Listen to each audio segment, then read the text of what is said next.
ഇന്ന് ഇന്നലെ വീഡിയോ ഇടാൻ പറ്റില്ല. മെയ്യാന്ന് ചെറിയ ഷോർട്ട് വീഡിയോ ഇട്ടു. ഹോസ്പിറ്റലിൽ ആയിരുന്നത് കൊണ്ടാണ് വീഡിയോ ഇടാൻ പറ്റാഞ്ഞത്. അപ്പോൾ ഇന്നലെ ഡിസ്ചാർജ് ആക്കിയിട്ടുണ്ട് അച്ഛനെ. ഞങ്ങൾ ഇന്നലെ വീട്ടിലോട്ട് പോകുന്നു. കിഡ്നി ഫെയിലർ ആയിരുന്നു അച്ഛൻ്റെ, പ്രഷർ കൂടിയിട്ടുണ്ടായിരുന്നു. അപ്പോൾ കുറച്ച് ക്രിട്ടിക്കൽ സ്റ്റേജ് ആയിരുന്നു അച്ഛന്. എന്താണേലും എന്നെക്കൊണ്ട് ഒരു ജീവൻ രക്ഷിക്കാൻ പറ്റിയതിൽ ഒത്തിരി സന്തോഷം. എൻ്റെ ഒരു കടമ ചെയ്തിരുന്നു. നല്ല മനസ്സോടുകൂടി ഞാൻ സന്തോഷത്തിലാണ് പോകുന്നത്. എനിക്ക് ചെയ്യാൻ പറ്റിയ ഏറ്റവും വലിയൊരു കർമ്മമാണ് ഞാൻ ചെയ്തതെന്ന് ഞാൻ വിശ്വസിക്കുന്നു. അതുപോലെ എൻ്റെ കമൻസിലെല്ലാം എല്ലാവരും എന്നെ സപ്പോർട്ട് ചെയ്തുള്ള വീഡിയോ കമൻസ് ആയിരുന്നു വന്നത്. ഞാൻ ചെയ്ത തെറ്റൊന്നുമില്ല മോളെ എന്ന് പറഞ്ഞിട്ടുണ്ടായിരുന്നു. അത് ഞാനും വിശ്വസിക്കുന്നു. കാരണം എല്ലാവരും അവർ ചെയ്ത പോലെ നമ്മൾ ചെയ്താൽ നമ്മളെല്ലാം ഒരുപോലെ ആയിപ്പോകും. അവർ ഞാനും വ്യത്യാസമില്ലാതായി പോകും എനിക്ക് തോന്നി. എന്താണേലും എനിക്ക് ഒത്തിരി ഹാപ്പിയായി. അച്ഛൻ ഡിസ്ചാർജായി പോകുന്നു, വീട്ടിലോട്ട് എത്തിച്ചിട്ടുണ്ട്. എന്ന് ചോദിച്ചാൽ ഹോസ്പിറ്റലിൽ എനിക്ക് ഒത്തിരി സപ്പോർട്ടായിരുന്നു കേട്ടോ. ഒത്തിരി ആൾക്കാർ ഇപ്പോൾ ഡോക്ടേഴ്സ് ആണെങ്കിലും നേഴ്സുമാരാണ്, അറ്റൻഡർമാരാണെങ്കിലും അവിടേക്ക് സെക്യൂരിറ്റിമാരാണെങ്കിൽ പോലും നല്ല സപ്പോർട്ടായിരുന്നു. എനിക്കധികം കഷ്ടപ്പെടേണ്ട വന്നില്ല ഞങ്ങൾക്ക്. അല്ലേ ചേട്ടായി? ഒത്തിരി സപ്പോർട്ടായിരുന്നു. സ്കാൻ ചെയ്യുന്ന സ്ഥലത്തൊക്കെ ആണെങ്കിലും ഒത്തിരി സപ്പോർട്ട് എന്നെ കയറ്റി വീടുകയൊക്കെ ചെയ്തവർ. ഇതിൽ ഒത്തിരി നന്ദിയുണ്ട് എല്ലാവരോടും എന്നെ ഒത്തിരി സപ്പോർട്ട് ചെയ്തതിൽ. പിന്നെ ഒരു കാര്യം വെച്ചാൽ മെഡിക്കൽ കോളേജ് ചെന്നിട്ട് എന്നെ അറിയാത്ത ഒരാൾ പോലും അവിടെ ഉണ്ടായിരുന്നില്ലെന്നുള്ളതാണ് ഏറ്റവും വലിയൊരു കാര്യം എനിക്ക് തോന്നിയത്. ജനങ്ങൾ എന്നെ ഭയങ്കരമായിട്ട് സ്നേഹിക്കുന്നുണ്ട്. അതിൻ്റെ ഒരു തെളിവ് ശേഷടയിലേ ഞങ്ങൾ ഇന്നലെ പോരാൻ നേരം ഒരമ്മച്ചി വന്നിട്ട് ചേട്ടനെ പരിചയപ്പെട്ടിട്ട് ചേട്ടനെ പറഞ്ഞ് എനിക്ക് കുഞ്ഞിനൊന്ന് കാണാൻ പറ്റുമോ, ഞാൻ ഡിസ്ചാർജായി, ഇങ്ങനെ അറിഞ്ഞു എനിക്ക് നടക്കാൻ വയ്യാത്തൊരമ്മയാണ് മോനെ, ഒന്ന് വിളിച്ചോണ്ട് വരാമെന്ന് ചോദിച്ചിട്ട് എന്നെ വിളിച്ച് ഞാൻ ചെന്നപ്പോൾ ആ അമ്മ ഇങ്ങനെ വട്ടം എന്നെ ഇറുക്കി പിടിച്ച് കരഞ്ഞ് കുറേ ഉമ്മ തന്ന് പോകാൻ നേരം എൻ്റെ തലയിൽ ഇങ്ങനെ തൊട്ട് അനുഗ്രഹിച്ച് ഒത്തിരി സപ്പോർട്ടായിരുന്നു. അതുപോലെ നമ്മുടെ ബെഡിൻ്റെ അടുത്ത് കിടന്നവരൊക്കെ ഒത്തിരി ആൾക്കാർ നമ്മൾ തിരിച്ചറിയുകയും നമ്മുടെ ഉഷാമെന്ന് പറഞ്ഞ അമ്മ വന്നിട്ടുണ്ടായിരുന്നു.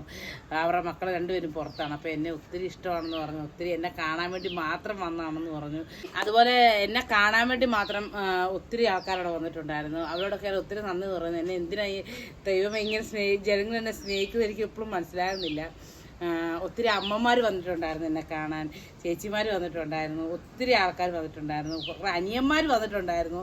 ആ അനിയന്മാരൊക്കെ വന്നിട്ട് നമ്മളെ കെട്ടിപ്പിടിച്ച് കുറേ ഉമ്മയൊക്കെ തന്നു.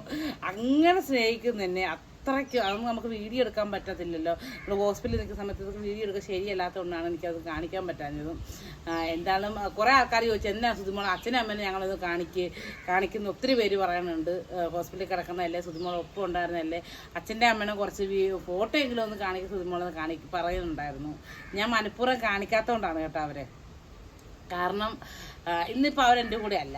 ഇപ്പം ഞാൻ അവരുടെ ഫോട്ടോയോ അല്ലെങ്കിൽ അവരുടെ വീഡിയോസോ അവരെ വീഡിയോ കൊണ്ടുവരികയൊക്കെ ചെയ്ത് കഴിഞ്ഞാൽ പല പല പ്രശ്നങ്ങളാണത്. ഞാൻ അവരെ വിറ്റ് കാശുണ്ടാക്കുവാണ്, അവർ യൂട്യൂബ് ചാനലിൽ വിറ്റ് കാശുണ്ടാക്കുവാണ്, അവരെ എല്ലാവരും മുന്നിൽ കാണിച്ച് നാണം കെടുത്തുക എന്നൊക്കെ പറഞ്ഞ് പല കാര്യങ്ങൾ കമൻസ് അല്ല, ഈ ചേട്ടൻ്റെ വീട്ടിൽ തന്നെ പല പ്രശ്നങ്ങളുണ്ടാകും.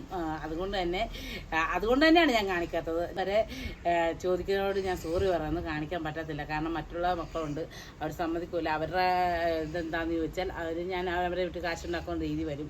അപ്പോൾ നമ്മുടെ സന്തോഷം കൊണ്ട് അവർ അച്ഛനമ്മനെ കാണിക്കാൻ പോയാൽ അത് വേറെ നെഗറ്റീവിലോട്ട് പോകും. അതുകൊണ്ടാണ് ഞാൻ അച്ഛനമ്മയുടെ ഒന്നും കാണിക്കാത്തത്, കാര്യങ്ങൾ പറയുന്നത് മാത്രം ചെയ്യുന്നത്. പിന്നെ എന്താ വെച്ചാൽ മെഡിക്കൽ കോളേജ് ചെന്നപ്പോഴേ എനിക്കറിയാം പാസിൻ്റെ കാര്യം നമ്മൾ ഓർക്കത്തില്ലല്ലോ. ഈ പാസ് എടുത്തോണ്ട് പുറത്തോട്ട് പോകണമെന്നോ അത് എടുത്തോട്ട് പോകുന്നത് ഞാൻ ഓർക്കത്തില്ല. കാര്യം പറഞ്ഞാൽ സിസ്റ്റേമ്മ കടന്നപ്പോഴത്തേക്കും ഞങ്ങൾ ഇതൊക്കെ ഓടിയിട്ട് ചെയ്തതാണ്.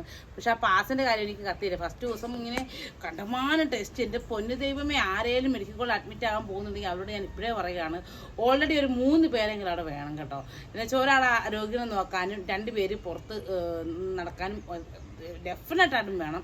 അപ്പോൾ അങ്ങനെ ഞാനും ചേട്ടൻ പല സ്ഥലത്തോട്ട് ഓടുന്നു. അപ്പോൾ ചേട്ടായി പാസ് കൊണ്ടുപോകുമ്പോൾ വശത്ത് വേറെ ടെസ്റ്റ് വരുമ്പോൾ വശത്ത് പോകുമ്പോൾ എൻ്റെ പാസ് ഉണ്ടാവില്ല.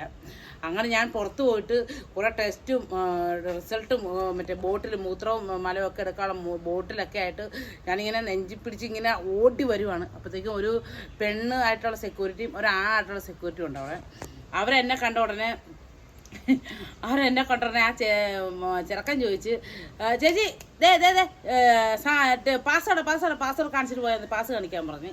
അപ്പോൾ ഉടനെ ആ പെണ്ണായിട്ടുള്ള സെക്യൂരിറ്റി മെയിനായിട്ടുള്ള അവരവിടെ ഇരിപ്പുണ്ടായിരുന്നു.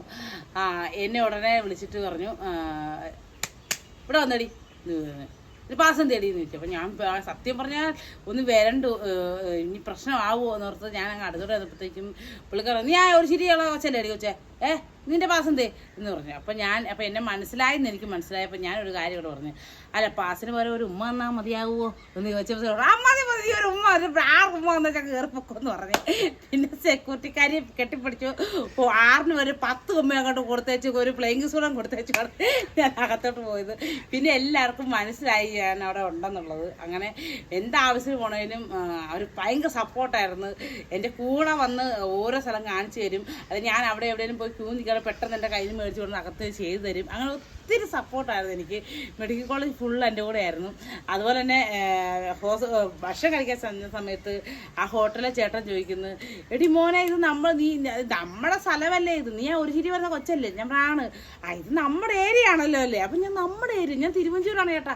അല്ല പണ്ട് നീ നമ്മുടെ ഏരിയ ആയിരുന്നല്ലോ. അപ്പോഴാണ് ഞാൻ ഓർത്തത് പണ്ട് അമ്മയും ഞാനും കൂടെ അവിടെ ആങ്ങളെയൊക്കെ കൂടി ഓർത്ത് പിടിച്ച് തെണ്ടി വളർത്തിയ സീൻ ആണ് അവിടെ മനസ്സിലിരിക്കുന്നതെന്ന്.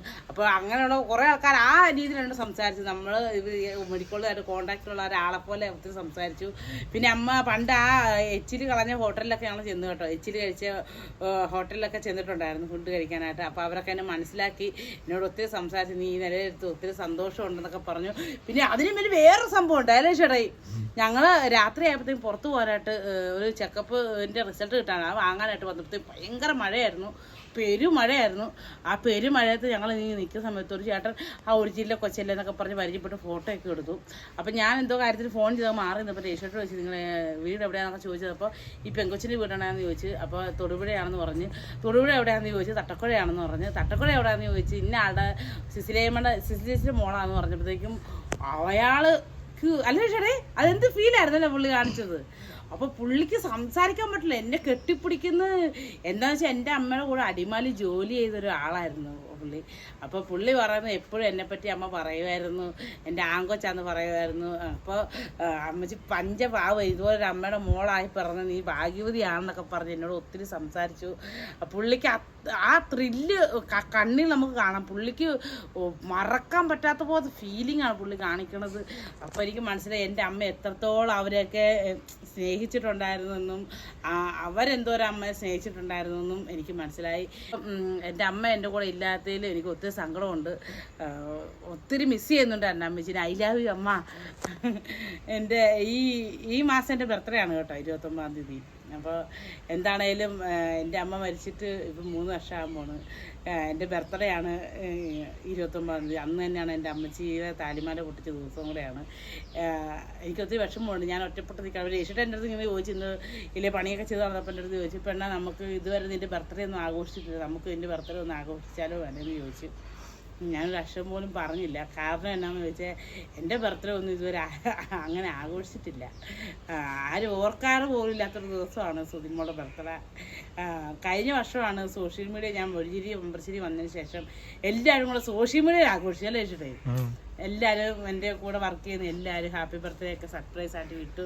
ഭയങ്കര ഹാപ്പി ആയിരുന്നു. അപ്പോൾ ഈ മാസം 29 എൻ്റെ ബർത്ത്ഡേ ആയിരുന്നു. അപ്പോൾ അതും ഞാൻ പറയുകയാണ്. അപ്പോൾ ഞാനിപ്പോൾ പോവുകയാണ്.